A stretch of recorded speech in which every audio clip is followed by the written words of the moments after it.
Pertama-tama marilah kita panjatkan puji dan syukur kita kehadirat Allah Subhanahu wa taala yang alhamdulillah masih mempertemukan kita dengan Ramadan tahun ini. Dan kita juga tetap berdoa kepada Allah Subhanahu wa taala agar kita dapat juga bertemu dengan Ramadan pada tahun-tahun yang akan datang insyaallah. Tak lupa pula kita sampaikan salawat dan salam kita kepada junjungan kita Nabi besar Muhammad sallallahu alaihi wasallam yang telah memberikan contoh teladan kepada kita semua bagaimana kita mengarungi kehidupan ini, termasuk adanya Ramadan ini, pensyariatan Ramadan ini, sehingga kita dapat menuju surga Allah dengan selamat. Yang saya hormati para karyawan dan karyawati Baitul Mal Aceh serta jamaah sidang jamaah zuhur yang dirahmati Allah. Senang sekali saya diberikan kesempatan pada hari ini untuk memberikan ceramah ilmiah seperti dikatakan tadi. Saya harap akan menjadi ilmiah nantinya, walaupun dengan berbagai kekurangan. Saya diberikan judul tema yaitu memaknai Lailatul Qadar, dan saya akan coba sedikit mengupas tentang hal itu. Allah berfirman di dalam Al-Quran ayat 183 sebagaimana sering kita dengar di mana-mana. Ya ayyuhalladzina amanu kutiba alaikumusiyam kama kutiba alal ladzina min qablikum la'allakum tattaqun. Kita sudah sangat menghafal ayat ini. Tujuan kita berpuasa, tujuan kita diwajibkan berpuasa adalah supaya kita keluar dari Ramadan menjadi hamba-hamba Allah yang bertakwa. Namun yang selalu menjadi pertanyaan kepada kita, apakah kita mampu untuk mencapai derajat itu atau tidak? Salah satu cara Allah memberikan jalan kepada kita untuk menuju ketakwaan itu adalah dengan adanya suatu malam yang sangat mulia yang kita diajarkan dalam Al-Quran bernama Lailatul Qadar, seperti dalam surat Al-Qadar. Inna anzalnahu fi Lailatul Qadr. Kami turunkan Al-Quran itu pada suatu malam yang namanya malam Lailatul Qadar. Ketika Nabi sedikit bersedih dulu, Allah mengetahui kesedihan Nabi itu. Nabi berdoa di dalam hatinya, andai saja umatku mempunyai umur yang panjang seperti umur umat-umat yang lain, yang hidupnya bahkan sampai ratusan tahun. Mereka mempunyai kesempatan untuk beribadah yang cukup lama kepada Allah. Tapi Nabi bersedih kenapa umat Nabi hanya diberikan umur yang relatif pendek kalau dibandingkan dengan umat-umat terdahulu, sehingga kita tidak punya banyak waktu untuk beribadah kepada Allah. Lalu untuk menghibur Rasulullah dari sebuah sumber, maka datanglah ayat tersebut. Inna anzalnahu fi lailatul qadr wa ma adraka ma lailatul qadr. Lailatul qadri khairum min alfi syahr. Yaitu suatu malam yang lebih baik dari 1000 bulan. Kalau kita jumlahkan itu adalah sekitar 83 tahun. Jadi kita diberikan kesempatan yang sama sekarang dengan umat-umat lain untuk menunjukkan bahwa kita mampu bertakwa kepada Allah Subhanahu wa taala. Hadirin dan hadirat yang dimuliakan oleh Allah, secara umum kita cenderung kadang-kadang hanya memikirkan tentang Lailatul Qadar ini dari segi istilahnya literal saja. Kita jarang sekali berusaha untuk berta'ammul, memikirkan hal-hal yang jauh lebih dalam, sehingga itu membantu kita untuk meningkatkan iman kita kepada Allah Subhanahu wa taala. Sebagaimana disebutkan dalam sebuah hadis, man shoma ramadhana imanan wa ihtisaba ghufira lahu ma taqaddama min dzambih. Rasulullah menjelaskan barang siapa berpuasa ataupun di sebuah hadis yang lain maqama Ramadan, yang menghidupkan malam-malam Ramadan, maka dia akan diampunkan dosanya oleh Allah Subhanahu wa taala. Di situ disebutkan imanan wa ihtisaba. Untuk apa itu? Dengan penuh keimanan. Kalau hanya pesannya untuk menyampaikan kewajiban Ramadan saja, ya cukup dengan man shoma ramadhana ghufira lahu min dzambih misalnya. Tetapi tidak, di sini ditambahkan imanan wahtisaba, dengan penuh keimanan dan penuh rasa pengharapan untuk mendapat balasan yang luar biasa dari Allah Subhanahu wa taala. Juga dalam ayat yang tadi saya sebutkan dalam surat Al-Qadr itu, ada di yang ayat keduanya disebutkan wa ma adraka ma lailatul qadr. Untuk apa kata-kata tersebut? Setelah dikatakan Inna anzalnahu fi lailatul qadar, kami turunkan Al-Qur'an itu pada malam Lailatul Qadar. Kemudian Allah bertanya, tahukah kamu apa yang dimaksudkan dengan Lailatul Qadar itu? Itu kan penekanan yang sangat luar biasa, yang Allah sering gunakan uslub itu ataupun cara itu di berbagai ayat untuk memberikan penekanan tertentu, bahwa di situ tentunya ada sesuatu yang sangat-sangat spesial, sangat-sangat istimewa. Jadi kita selain menghayati Ramadan ini dari segi amali saja, yang kita pikirkan misalnya meningkatkan kualitas ibadah amali, salat, kemudian puasa, kemudian berzikir dan sebagainya. Tentunya untuk mencapai nilai ketakwaan itu kita harus juga berpikir, kita harus mendalami juga alam spiritualnya gitu. Jadi kita harus mengkaji Ramadan ini, mengkaji apa makna Lailatul Qadar itu dari segi tersebut. Saya teringat sebuah ulasan oleh Imam Faisal Abdul Rauf. Beliau mengatakan bahwa Lailatul Qadar itu adalah sebenarnya sangat luar biasa spesialnya. Ketika Allah menurunkan surat Al-Qadar itu dan Allah menurunkan wahyunya pertama kali, Imam tersebut mengatakan bahwa ini sebenarnya adalah momen yang sangat spesial, di mana Allah pada detik itu, pada waktu itu membuka jalan komunikasi dengan manusia, dengan umat Muhammad. Sebelumnya sudah ada pada nabi-nabi sebelumnya, tapi itu adalah momen spesial yang dibuka oleh Allah, jalur yang dibuka oleh Allah untuk komunikasi dengan umat Muhammad SAW. Demikian juga dari perspektif manusia, pada waktu itu adalah Nabi Muhammad dinobatkan oleh Allah Subhanahu wa taala menjadi Rasulullah pada momen itu. Jadi bagaimana kita cara memaknai momen yang luar biasa ini? Betul, kita memang disuruh mencari Lailatul Qadar. Taharrau Lailatul Qadri fil ashril awakhir fi Ramadan. Itu ayatnya, hadisnya, dan juga banyak hadis yang lain. Kita diperintahkan untuk mencari Ramadan itu. Kita coba diperintahkan untuk secara individu mencarinya.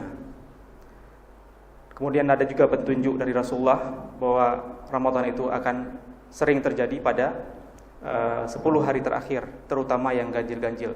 Walaupun ada hadis-hadis juga yang menunjukkan bahwa Rasulullah mengiyakan bahwa ada juga peristiwa-peristiwa Lailatul Qadar yang terjadi pada hari-hari di luar 10 hari tersebut. Nah, kalau kita hanya literal minded istilahnya, hanya berpikir di ranah literal, kita akan terus diajak untuk berhitung-hitung. Kita hanya menjaga waktu-waktu yang misalnya witir saja, yang ganjil-ganjil 21, 23. Tetapi sebenarnya tidak demikian.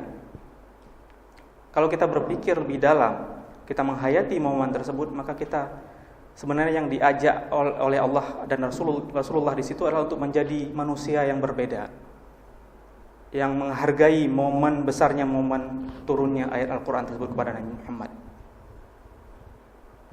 Saya teringat di berbagai negara, misalnya ya di Arab Saudi, ketika mereka kedatangan, misalnya pelajar Arab Saudi di negara yang lain, rajanya akan datang ke negara itu, misalnya, itu luar biasa mewahnya, megahnya perayaan, sehingga seluruh pelajar yang ada di negara itu diberikan syafaat, diberikan bantuan. Ketika pernah saya di luar negeri waktu itu, begitu saya lihat, luar biasa. Setiap pelajar waktu itu diberikan ribuan rial, hanya gara-gara rajanya datang ke negara itu. Tapi walaupun tidak bertemu, beginilah reward, ganjaran yang diberikan Allah kepada umat Nabi Muhammad hanya dengan ada momen turunnya Al-Quran tersebut. Lailatul Qadar, malam yang kadarnya itu, yang ukurannya, yang skalanya itu lebih besar dari 1000 bulan. Itu tidak terbayang. Itu lebih besar, itu tidak bisa kita bayangkan. 1000 itu hanya kata representatif yang dipakai oleh orang Arab untuk menunjukkan sesuatu yang besar. Tapi skala asli yang sebenarnya itu lebih dari itu. Jadi yang diperintahkan oleh Allah Subhanahu wa taala adalah kita berusaha hari demi hari untuk menjadi makhluk yang betul-betul yang betul-betul mampu dan kompatibel untuk membuka hubungan dengan Allah Subhanahu wa taala. Itu yang pertama. Kemudian beliau juga mengatakan bahwa di malam Lailatul Qadar itu tidak semua kita akan mendapatkannya. Tentu hanya pilihan saja orang-orang yang sudah terpilih, sudah tergodok dengan baik, sudah memaknai Ramadan dan Lailatul Qadar dengan sebenar-benarnya, sehingga kita terangkat, derajat kita terangkat dari hanya manusia yang sifatnya insan hayawani, istilahnya manusia yang kehewanan, makan, kita menikah, punya anak, kita mencari rezeki, termasuk yang negatif, menipu, merampok dan sebagainya. Itu adalah kita itu insan hayawani. Nah, yang diharapkan di bulan Ramadan ini dengan adanya Lailatul Qadar dan rencana kita upaya kita untuk menuju ketakwaan adalah kita merubah diri menjadi insan yang ruhi. Bagaimana insan yang ruhi ini? Ketika Allah berfirman dalam ayat Al-Baqarah, dalam surah Al-Baqarah, "Inni ja'ilun fil ardi khalifah." Allah memberitahukan kepada malaikat bahwa Allah akan menempatkan khalifah di muka bumi ini. Banyak malaikat yang protes. Kenapa? Karena mereka tahu bahwa yang mereka tahu itu adalah manusia bercampur dengan nafsu dan sebagainya akan melakukan kebatilan dan kemunafikan dan sebagainya di muka bumi. Makanya mereka mengatakan, "Ataj'alu fiha may yufsidu fiha wa yasfikud dima." Apakah engkau akan menjadikan makhluk di sana yang akan menumpahkan darah dan berbuat kerusakan di muka bumi, ya Allah? Lalu Allah menjawab, "Inni a'lamu ma la ta'lamun." Aku lebih tahu dari kalian. Nah, yang dimaksud oleh Allah sebagaimana saya pahami dan banyak ulama-ulama yang lain, bahwa yang dimaksud dengan manusia di situ adalah insan ruhi yang sudah mampu lepas dari jeratan ataupun ikatan insan hayawaninya. Di situ kita baru compatible, baru sesuai, baru sejalur dengan frekuensi Allah Subhanahu wa taala. Itu yang seharusnya menjadi catatan kita, yang seharusnya kita usahakan semaksimal mungkin di bulan Ramadan ini. Kemudian tentunya ada efek transformatif dari hal itu. Ketika kita membayangkan Lailatul Qadar itu sedemikian rupa ataupun dalam perspektif dengan demikian, tentunya ada efek transformatif yang akan terjadi di dalam kehidupan kita sehari-hari. Misalnya yang sebelumnya kita cepat marah. Kalau insan hayawani itu ketika misalnya tersenggol sedikit langsung marah, itu insan hayawani. Tapi kita setelah kita memaknai arti Ramadan, arti Lailatul Qadar dan lain-lain, kita menjadi makhluk yang lain, kita akan merasakan sesuatu yang lain di dalam diri kita, bahwa kita bukan lagi seperti manusia yang hari-hari seperti hari-hari sebelumnya, tersenggol marah, kemudian kita dirugikan sedikit marah, ada yang mengatakan hal-hal yang buruk kita langsung marah. Tetapi inilah latihannya. Di sini yang dimaksudkan oleh Rasulullah dalam sebuah hadis, "Idza syatamahu aw qatalahu ahad falyaqul inni shaim inni shaim inni shaim." Dalam hadis yang sama juga Rasulullah mengatakan, "As-siyamu junnah." Puasa itu adalah perisai bagi kita.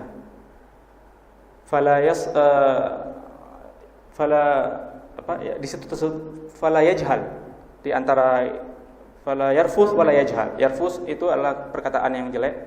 Kemudian yajhal ini adalah bersifat dengan hal-hal yang jahiliyah. Kalau kita sudah mampu meninggalkan hal-hal yang jahiliyah, yang dimasukkan oleh Nabi di sini adalah keadaan pada masa jahiliyah yang sangat bertentangan dengan syariat Islam. Misalnya pada waktu itu memang kebiasaan orang Arab ketika dirugikan, ketika dirugikan dalam berbagai bentuk, mereka akan marah dan akan cenderung membalasnya berlipat-lipat kali, berlipat-lipat ganda. Menyota posir raurung, kebiasaan orang Arab waktu itu akan membalasnya jauh lebih parah dari balasan itu. Jadi mereka seakan bangga dengan jahiliyahnya. Itulah jahiliyah di sana. Begitu makna jahiliyah dulu. Sehingga dalam ayat Qisas, kenapa Allah sebutkan al-hurru bil hurri wal 'abdu bil 'abdi wal unsa bil unsa? Seakan itu diskriminatif ya. Kenapa harus dijelaskan kalau seorang hur, seorang hamba yang merdeka membunuh, harus dibunuh juga yang merdeka. Kemudian yang perempuan yang membunuh, harus perempuan juga yang dibunuh. Itu pemahaman salah. Saya dulu pernah ditanya oleh seorang kawan. Ketika setelah kita baca tafsirnya, bahwa yang dimaksud adalah karena orang Arab dulu ketika terjadi pembunuhan, itu mereka membunuh lebih banyak dari yang dibunuh. Jumlah yang dibunuh. Bisa 10 orang, bisa laki-laki satu kampung, satu keluarga habis semuanya. Nah, ini yang ditekankan oleh Allah dalam surat Qisas itu. Kalau kita terbunuh satu orang, balasannya satu orang. Nah, begitu. Jadi bukan untuk mendiskriminasi antara laki, perempuan ataupun hamba sahaya. Jadi beginilah keadaan masa jahiliyah dulu, sehingga Rasulullah dalam hadisnya mengatakan wala yajhal. Nah, kalau kita sudah mampu mengontrol diri kita dari jahiliyah ini, unsur-unsur jahiliyah ini, kita insya Allah akan menjadi sosok yang lain. Dalam keseharian kita akan menjadi lebih baik, akan mempunyai, kalau terjadi sesuatu kita punya, ada istilahnya jeda. Kita selalu memberikan jeda waktu kepada pikiran kita, kepada hati kita untuk mengukur.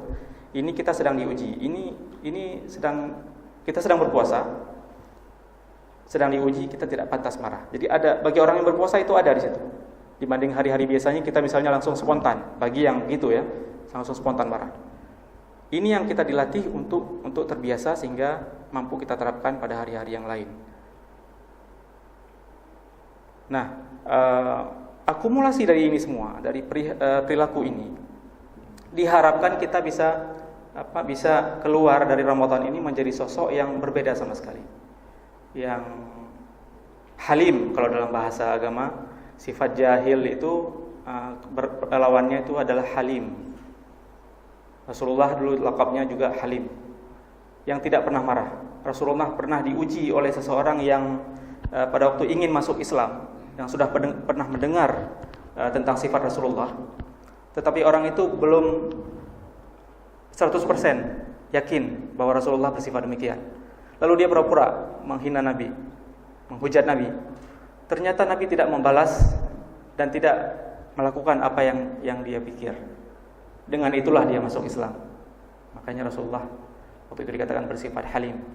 Nah, kalau kita sudah mampu untuk sampai ke sana, insyaallah la'allakum tattaqun itu akan ada di tangan kita insyaallah. Jadi marilah dengan adanya pemahaman kita yang lebih mendalam terhadap makna Lailatul Qadar. Yang pertama tadi adalah alaqah atau hubungan manusia dengan Rabb-nya. Kita juga diharapkan kita mampu mereplika, kita mampu mengulangi momen tersebut walaupun kita bukan Rasul, tapi kita sedikit diarahkan ke sana. Kita diharapkan mampu mereplika momen itu, sehingga kita hubungan hablum minallah antara kita dan Allah menjadi seperti yang diharapkan oleh Allah Subhanahu wa taala. Lebih dan kurang saya mohon maaf. Itu yang dapat saya sampaikan seputar Lailatul Qadar. Hari ini kita memasuki hari ke-20 kalau nggak salah ya Pak. Marilah kita betul-betul memanfaatkan momen ini, tidak membedakan, kalau bisa tidak membedakan antara 20 ataupun 21. Jadi uronya hana tarawih dengan hana karena singgah ganjil. Jadi harus kita usahakan konsisten pada setiap malam kita beribadah dengan intensitas yang sama semaksimal mungkin. Kita harapkan mudah-mudahan Lailatul Qadar yang kadarnya itu lebih dari 1000 bulan ini akan mampu kita raih insyaallah. Amin ya rabbal alamin. Itu saja, hadanallah wa iyyakum ajmain. Wassalamualaikum warahmatullahi wabarakatuh. Oh ya. Saya mohon maaf karena hari ini Ustaz dan ulama kadang-kadang tidak banyak, bukan tidak hadir karena sebagian karyawan kita sedang melakukan pembagian ada yang itu di salah satu 12 orang, ada yang besar dan beberapa yang sedang jalan. Coba jangan pembagian yang menarik dari sampai dan selama ini banyak media sosial yang beredar di masyarakat. Media sosial banyak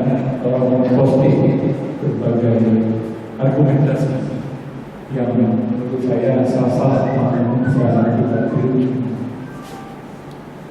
tadi pagi saya ada yang mengirimkan WhatsApp bahwa keputusan ini akan ada diharapkan dalam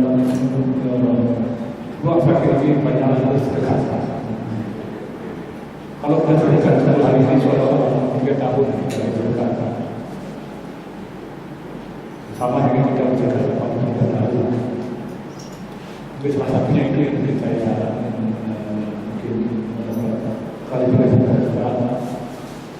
kalau menurut pendapat saya mungkin banyak kita ini keliru memahami maksud dari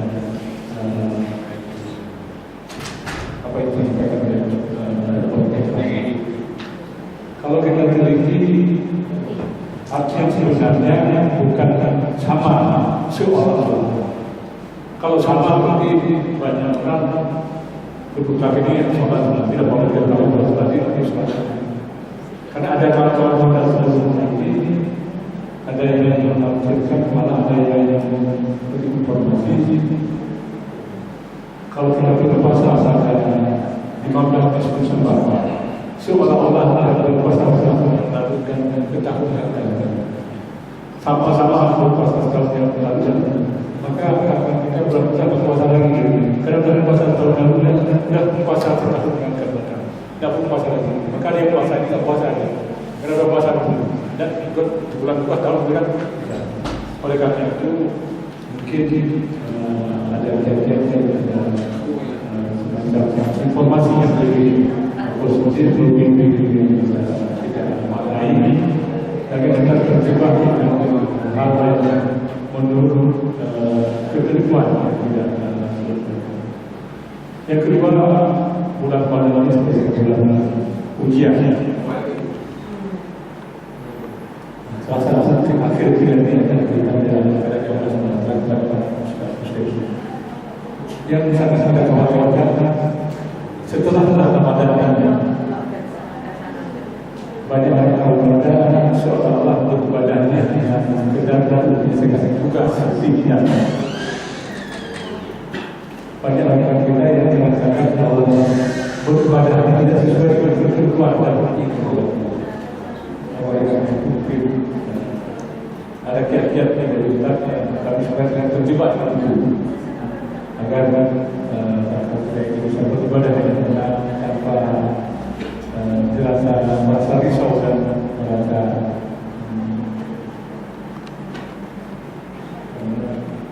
berpikir yang tidak rasional. Demikian saya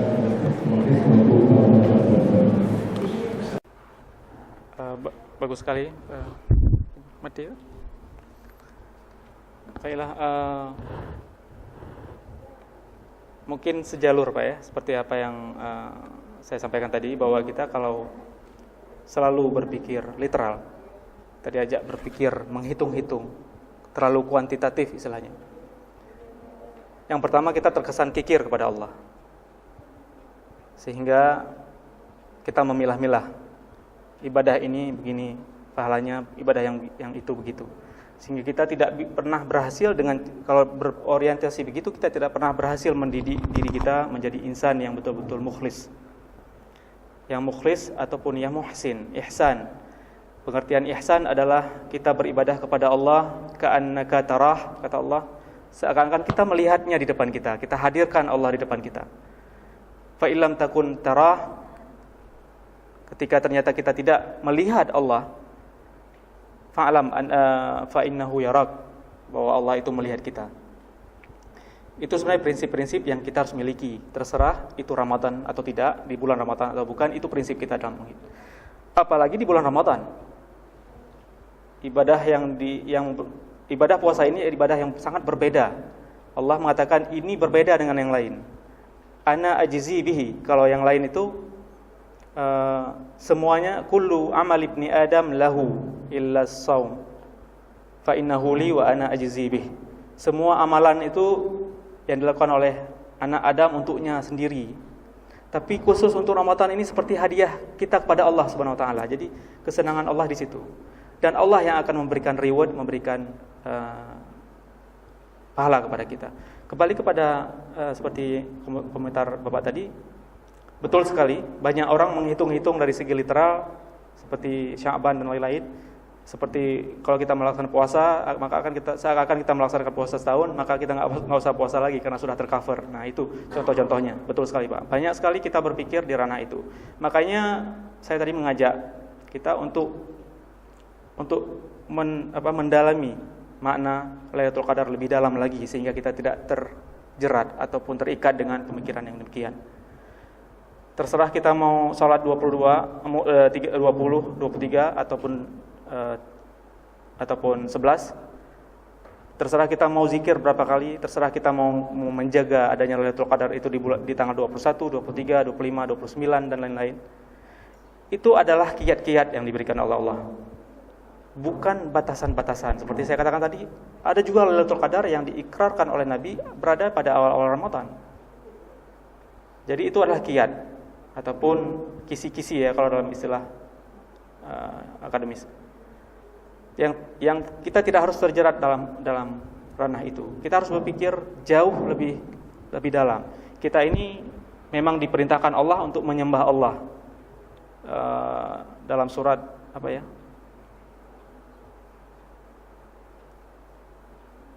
Al-insan wa khalaqtul al-jinna wal ins li apa? Saya lupa. Liya'budun ya. Maaf. Saya ciptakan manusia dan jin itu tujuannya untuk menyembahku.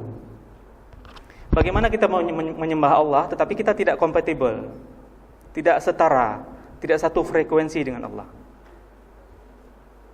Makanya kita melalui Ramadan dididik dan adanya Lailatul Qadar dididik, digembleng untuk bisa naik ke taraf yang lebih tinggi sehingga kita menjadi satu frekuensi, baru kita layak disebutkan hamba Allah. Pada hari-hari biasa kita mencuri misalnya ya. Na'udzubillah. Misalnya ada yang mencuri, ada yang menipu dan sebagainya. Kemudian berpikir naik haji itu bisa dihapus, itu salah. Itu pemahaman yang keliru. Tapi itu berkembang seperti Bapak katakan tadi. Walaupun kita bisa berpikir dengan logika bahwa itu hal-hal yang sangat aneh, sangat lucu, tetapi ada di antara masyarakat kita yang berpikir demikian, yang sangat literal, sangat mendasar. Jadi dipikir setelah bertahun-tahun mengerjakan ini itu, kemudian pergi haji semua akan terhapus, berpuasa Ramadan semua akan terhapus. Tidak segampang itu. Allah banyak mengatakan di dalam Al-Quran bahwa tidak sama orang yang pernah melakukan dosa besar dan orang yang tidak melakukan dosa besar, itu beda. Walaupun di ayat yang lain Allah mengatakan Allah akan mengampunkan segala dosa jika hamba itu betul-betul bertaubat dengan taubat nasuha. Tapi tidak serta-merta semuanya akan terhapus. Itu terserah kembali kepada Allah. Yang jelas tidak sama antara orang yang hari-harinya berdosa dengan orang-orang yang tidak berdosa, itu tidak sama. Ada reward tersendiri yang disediakan oleh Allah kepada orang-orang yang betul-betul menjaga dirinya. Menyuha enggak kerugo urunya. Nah, gitu. Jadi tidak dengan pergi haji semua terhapus ataupun berpuasa semua terhapus. Kita harus jauh berpikir ke level yang lebih tinggi, bukan hanya di hitung-hitungan itu saja gitu. Kemudian yang kedua Pak, tadi tentang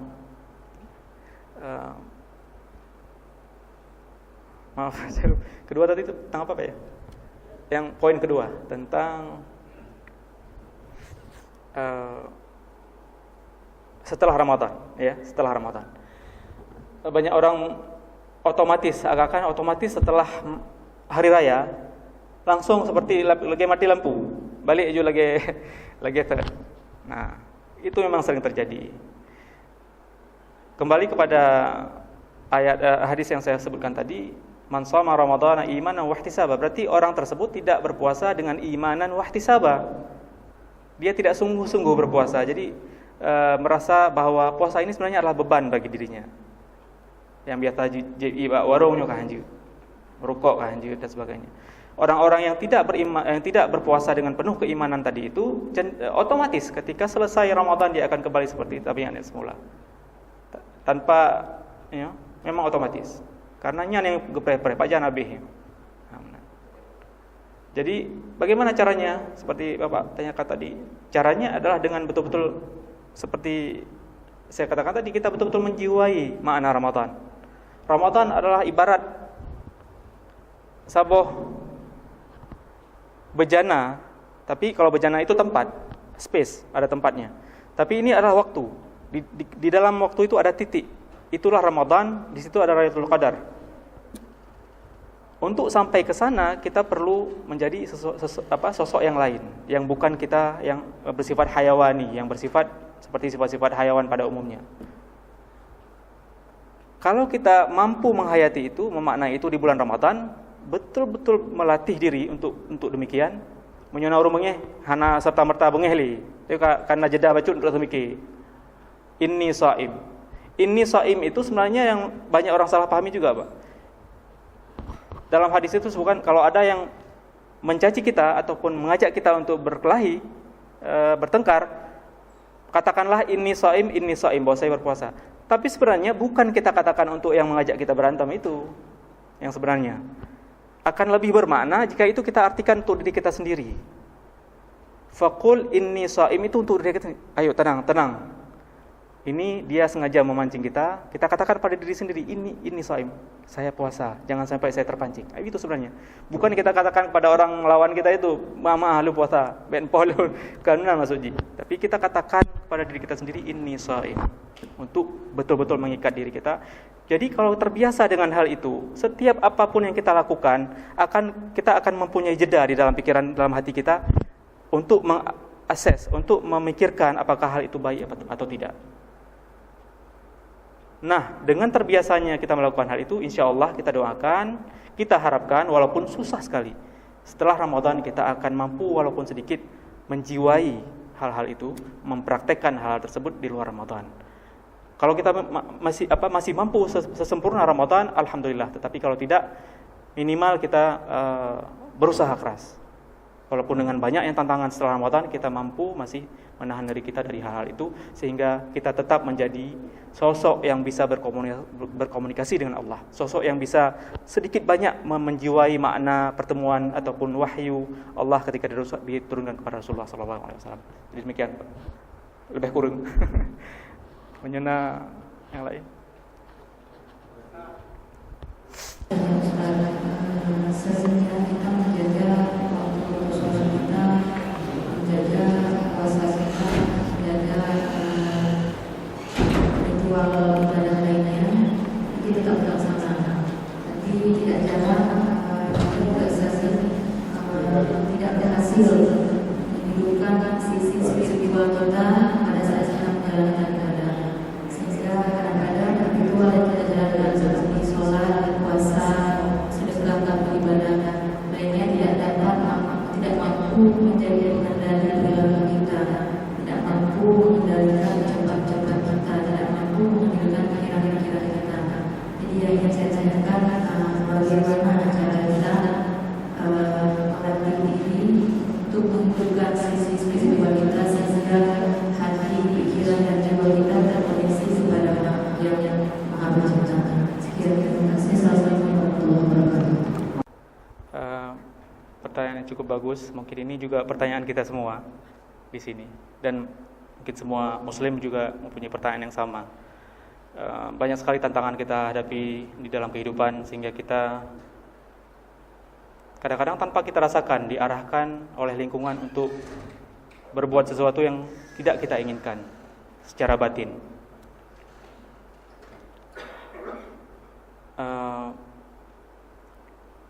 Puasa, sebagaimana ibadah-ibadah yang lain, sebenarnya adalah media untuk kita bisa memproteksi kita dari kejahatan, dari pekerjaan-pekerjaan yang batil. Sebenarnya bukan puasa saja, kalimah syahadah, kita bersyahadah setiap hari. Ya, asyhadu an la ilaha illallah wa asyhadu anna Muhammadar Rasulullah. Kita menghadirkan Allah di dalam benak kita, di depan mata kita, secara maknawi, ya, secara majazi. Kita bersaksi bahwa tiada Allah, tiada Tuhan selain Allah, dan Muhammad Rasulullah. Itu sebenarnya juga merupakan suatu proteksi, media untuk kita memproteksi diri, dengan yang seharusnya bermakna bahwa dengan kita mengakui adanya Allah, kita akan berjalan di jalan Allah dan menghindari hal-hal yang dimurkai oleh Allah. Kemudian salat. Dalam sebuah hadis dikatakan, innas salata tanha 'anil fahsya'i wal munkar. Seharusnya salat kita itu betul-betul menghindari diri kita dari perbuatan-perbuatan yang mungkar.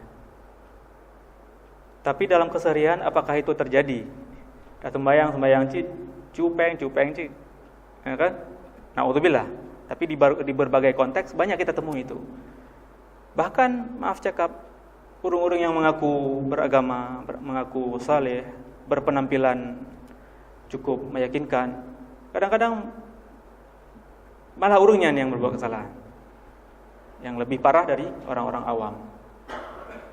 Jadi terjadi pengkotak-kotakan dalam amalan kita. Ketika beribadah sang-sang kada pakai baju lain, hotel tak begatnya kada pakai baju lain. Nah, sebenarnya tidak harus begitu. Yang maksud dari hadis itu innas salata tanha 'anil fahsya' wal munkar. Kapan saja dengan salat, setelah kita salat itu kan dekat jaraknya antara subuh ke zuhur ke asar. Itu seperti pagar sebenarnya seharusnya. Lihat sembahyang leho merupakan dengan satu situasi yang cukup menggiurkan misalnya. Itu kan tidak jauh dari asar. Seharusnya antara zuhur dan asar itu menjadi benteng. Salat zuhur dan asar itu menjadi benteng untuk kita supaya malu, supaya kita bisa memikirkan untuk kedua kali ya apa yang akan kita lakukan pada momen tertentu. Nyo tidak ada sembahyang lehu, bunuh sembahyang lehu, nyo tidak ada kata, nyobut kah mungkin. Nah, seharusnya begitu, tetapi tidak terjadi. Banyak orang memilih untuk mengkotak-kotakkan. Itu salat. Yang lain juga haji. Haji kan maknanya juga proteksi diri. Kita diajak untuk berpakaian ihram supaya kita ingat bahwa kita datang ke dunia ini tidak punya apa-apa dan kita akan kembali kepada Allah tidak memakai apa-apa.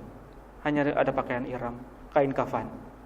Itu seharusnya menjadi momen kita untuk mengingat bahwa segala amalan yang Allah perintahkan ini sebenarnya untuk menggiring kita, untuk menghindari diri kita dari perbuatan-perbuatan tercela. Zakat begitu juga, khudh min amwalihim shadaqatan tutahhiruhum biha. Ambillah dari harta-harta mereka sedekah agar harta yang lain itu menjadi suci dengan kita ambil sedekah itu. Itu kan memproteksi harta kita dari riba dan sebagainya. Jadi secara umum kalau kita perhatikan memang ibadah ini kita dijadikan media sebenarnya buat manusia itu untuk baik. Tetapi pertanyaannya kenapa kita enggak baik-baik? Nah, kan aneh sebenarnya. Dengan segala yang diperintahkan oleh Allah untuk kita menjadi baik, kita tidak bisa baik. Berarti itu kembali kepada diri kita sendiri. Seperti saya katakan tadi, kita diperintahkan di dunia ini untuk menyembah Allah. Wa ma khalaqtul jinna, saya baru ingat, wa ma khalaqtul jinna wal ins illa liya'budun. Tidak diciptakan manusia dan jin kecuali hanya untuk menyembah. Kenapa kita manusia ini istimewa? Memang semuanya tunduk kepada Allah. Pohon kayu dan sebagainya, langit, bumi, badai dan sebagainya, semua bertasbih kepada Allah. Tapi kita tidak tahu tasbihnya seperti katakan dalam ayat. Yang membuat manusia ini spesial adalah karena kita diberikan oleh Allah sebuah mekanisme yang bisa menolak kebenaran itu. Kita diberikan nafsun, inna nafsa la'ammaratun bisu. Kita dibekali dengan nafsu yang cenderung buruk, nafsu itu.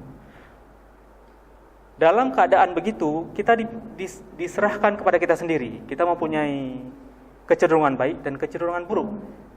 Petunjuknya sudah ada, mekanismenya sudah ada, yang mengarahkan kita kepada kebaikan, ibadah tadi, salat, puasa, zakat dan sebagainya. Ketika kita tidak mampu mengimplementasikan itu semua, sesudah diberikan dakwah istilahnya, sudah kita mendengarkan dakwah yang cukup, orang ajakan yang cukup untuk menuju ke sana, tetapi kita juga masih. Nah, itu baru dikatakan Allah dalam surah Al-Baqarah,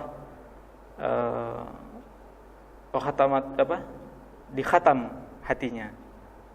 Khatamallahu ala qulubihim. Hatinya sudah menjadi batu. Aladul khisam. Dalam bahasa Allah aladul khisam. Jadi ketika kita sudah membatu, ini kapayah baju. Orang-orang yang bergelimang hari-harinya dengan maksiat, yang sudah betul-betul tidak menganggap bahwa itu adalah suatu kesalahan, sudah terkhatam. Jadi untuk menjawab pertanyaan ukhti tadi, sebenarnya itu adalah pertanyaan bagi kita semua juga. Yang hanya saya bisa sampaikan di sini adalah kita terus berusaha. La tai'as min rahmatillah. Jangan pernah putus asa. Ibadah ini bukan perkara sulit. Kita diperintahkan untuk menjadi khalifah, tapi menjadi khalifah itu tidak serta-merta, tidak mudah.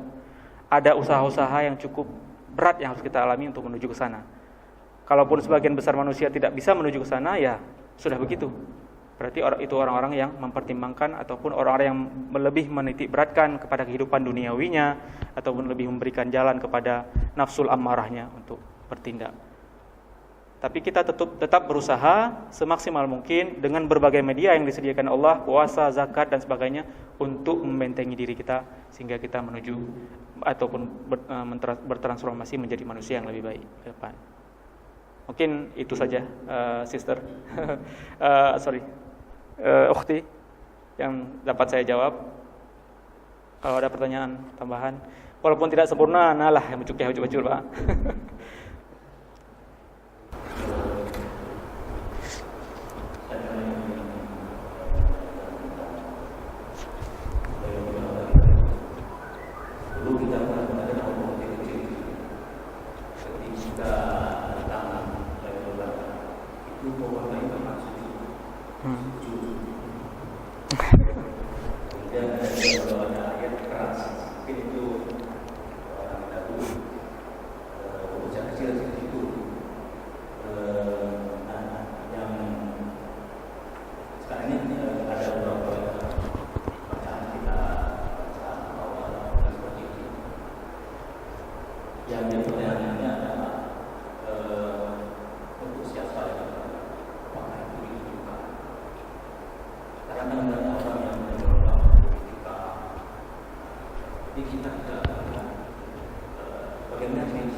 Waktu kecil sering semua kita mungkin mendengar dan sangat terinspirasi, termasuk saya sendiri. Ketika dulu waktu kecil dibilang kalau ngelihat pohon sujud berarti kamu mendapat Lailatul Qadar, sangat senang ya. Jadi kita mencari-cari udah dajak malam-malam di tarawih kalian empat yang sujud udah gaya rubah tarawih. Jadi itulah sebenarnya setelah kita membaca banyak hadis dan sebagainya, ternyata itu tidak terbukti. Yang saya ketahui adalah ada ciri-ciri Lailatul Qadar. Tapi seperti yang dikatakan oleh Imam Ibnu Hajar Al-Asqalani, yang kita ketahui itu adalah sebagian besarnya itu adalah tanda-tanda setelah kejadian. Kalau sebelumnya itu jarang sekali kita. Dalam hadis juga tidak banyak disebutkan. Setelah kejadian itu banyak. Misalnya bukan banyak tetapi ada. Misalnya disebutkan matahari menjadi bayadha dalam hadis Ubay bin Ka'ab kalau tidak salah. Disebutkan Lailatul Qadri itu terjadi pada 27 kalau versi Ubay bin Ka'ab ya. Dan tanda-tandanya itulah paginya itu matahari terbit tapi tidak menyengat dan lebih keputih-putihan pada pagi itu. Di hadis yang lain juga disebutkan begitu, tidak panas, tidak terlalu dingin. Banyak ciri-cirinya, tetapi ciri-ciri yang mengarahkan kita untuk mengetahui sebelumnya itu tidak ada. Kemudian itu kalau kita lihat keadaannya ya. Tapi kalau kita pulangkan kepada orangnya, seperti pertanyaan Bapak tadi, apa ciri-ciri orang yang telah mendapatkan? Ini kan sebenarnya kita berbicara hal yang gaib. Hal yang gaib yang hanya Allah yang tahu. Kita hanya ditugaskan untuk mengkondisikan diri kita sedemikian rupa sehingga kita memenuhi syarat, memenuhi kriteria untuk sampai ke sana. Masalah dipilih atau tidak, kita sebenarnya tidak tahu. Kalaupun kita ingin memaksakan diri untuk mengetahui ciri-ciri itu, saya akan mengatakan begini. Kalau setelah Ramadan orang itu betul-betul seperti pada bulan puasa, ibadahnya, kejujurannya, keikhlasannya dan lain-lain, karakternya, kepribadian, sikap dan sebagainya itu masih seperti pada bulan Ramadan, bisa jadi beliaulah yang dapat, orang itulah yang mendapat Lailatul Qadar. Yang cap duduk baulehana. Ya. Kita tidak bisa melabel apakah seorang mendapat Lailatul Qadar atau tidak. Tapi kita mampu menilai dari amalannya. Kalau memang orang tersebut ahli surga, cideuh ju. Nah, benar. Walaupun kita tidak bisa memvonis beliau mendapat Lailatul Qadar atau tidak. Dan kan berarti menyukam untuk Lailatul Qadar 80 Lailatul nan apa sembahyang li lagi Pak Uga. Kan terjamin sampai meninggal. Ya, jadi demikian. Tetapi walaupun secara fisik kita juga diperintahkan oleh Allah untuk mencari Lailatul Qadar itu, taharru ataupun iltamisuha dalam hadis yang lain. Taharru Lailatul Qadri fil ashril awakhir min Ramadan. Carilah Lailatul Qadar itu pada 10 hari terakhir. Kemudian carilah lebih spesifik lagi, lebih khusus lagi pada hari-hari yang ganjil. Kemudian Ubay bin Ka'ab tadi, hadis dari Ubay bin Ka'ab itu dengan spesifik menjelaskan 27. Ini secara jumhur memang agak menyalahi karena jumhur mengatakan tidak bisa ditentukan harinya, tetapi bisa diprediksi antara 20 sampai hari terakhir Ramadan. Jadi kita bahas ciri-ciri yang panjang. Karena kan misalnya malam ini Lailatul Qadar. Itu ukurannya malam siapa gitu. Malaysia Lailatul Qadar ini malamnya kahana, berbeda wate. Atau di Amerika di sana siang. Jadi kalau kita berbicara tentang gejala-gejala fisik bukan spiritual, itu akan kita bingung gero tentu. Gara-gara tamita hisab royah hana itu Lailatul Qadarnya. Tapi kalau kita berpijak kepada pengertian kita kepada Lailatul Qadar secara batini antara kita dan Allah, hanya Allah yang tahu amalan kita. Insya Allah di situ kita tidak akan menjadi bingung. Jadi dengan memperbaiki hal-hal yang batin, menyiapkan diri kita menjadi sebuah ruh yang sehingga disembah oleh, yang diperintahkan oleh Allah untuk disembah oleh malaikat dan jin pada waktu itu, yang kenyan ruhnya yang najin. Kalau kita mampu untuk sampai ke ruh itu di dalam diri kita, nah itu dia, baru kita jadi khalifah. Nah itulah yang mendapat Lailatul Qadar insyaallah. Jadi menanku bacut tambahan. Ya. Oke. Ada yang lain? Ya, terima kasih atas kesempatan yang diberikan kepada saya pada hari ini. Walaupun dengan berbagai kekurangan terhadap mungkin jawaban yang kurang pas terhadap pertanyaan-pertanyaan tengku-tengku, saya mohon maaf. Demikian saya yang dapat saya sampaikan. Hadanallahu wa iyyakum ajmain. Wassalamualaikum warahmatullahi wabarakatuh.